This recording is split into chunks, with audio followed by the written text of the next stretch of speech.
In the heart of the Sinnoh rainforest, a new day begins for one of the most unique biological hybrids in the natural world. The Naetle, a creature whose survival depends entirely on the moisture of its soil-based shell and the health of its head sprout. But in this dense canopy, eyes are always watching. And for a young Naetle, the shadows hold a persistent threat.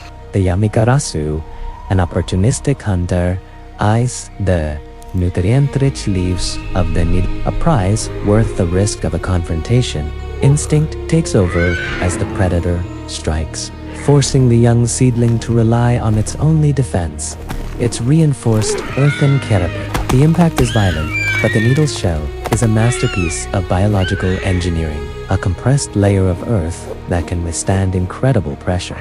Defiance is key to survival. Even at this young age, the Naetle possesses a powerful bite, enough to deter all but the most desperate of predators. Knowing the aerial threat remains, it must find a sanctuary where the Yamikarasu's superior vision cannot penetrate.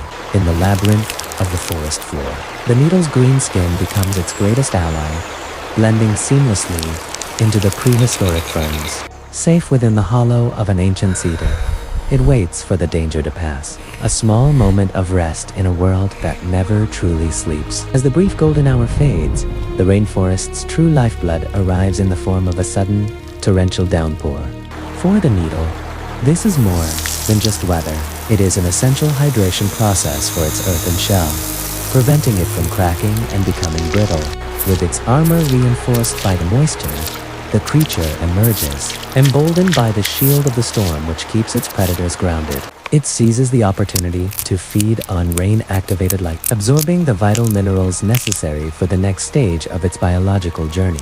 Every drop is a catalyst for growth, fueling the internal processes that will soon transform this small seedling into something far more formidable. Growth is not always a gentle process. For the Naetle, the success of its recent foraging has triggered an internal biological countdown. Its internal temperature soars as cells begin to replicate at an extraordinary rate, forcing the creature to seek the cooling embrace of the stream. This period of metabolic transition is also a time of extreme vulnerability, and the forest's scavengers are quick to notice the change. Under the pressure of an attack, the survival instinct acts as a catalyst, accelerating the biological breakdown of the old shell. The seedling stage has reached its limit. In a spectacular display of cellular energy, the small Naetle begins its transformation into something far more robust. The Yamikarasu, once bold and persistent, now find themselves outmatched by a subject that is no longer prey, but a master of its domain. This is a territorial warning. The Hayashigame's voice carries a frequency that resonates through the earth, signaling its dominance to all within earshot. Its physical strength has multiplied, allowing it to reshape the very landscape of the forest floor to suit its nomadic needs. With its new form, it ventures into the deep woods, where it will spend the coming seasons cultivating the miniature ecosystem it carries upon its back. The Hayashigame has become more than an individual. It is a mobile sanctuary, providing food and shelter for the forest's smallest inhabitants within its own greenery. Every berry consumed and every mineral absorbed is a strategic preparation for the immense energy requirement of its final life stage. But nature is unpredictable. An intense drought tests the limits of the creature's endurance, threatening the very life it carries on its back. Driven by a maternal instinct for its backgrowth, it digs deep into the ancient earth, searching for the subterranean veins that still hold the forest's blood.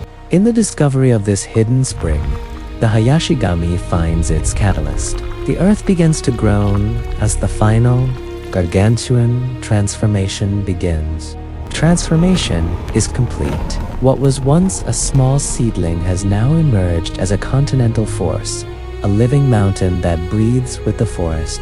Standing at the height of its evolution, the Dodaitose commands the landscape, its massive presence altering the very light and shadow of the woods.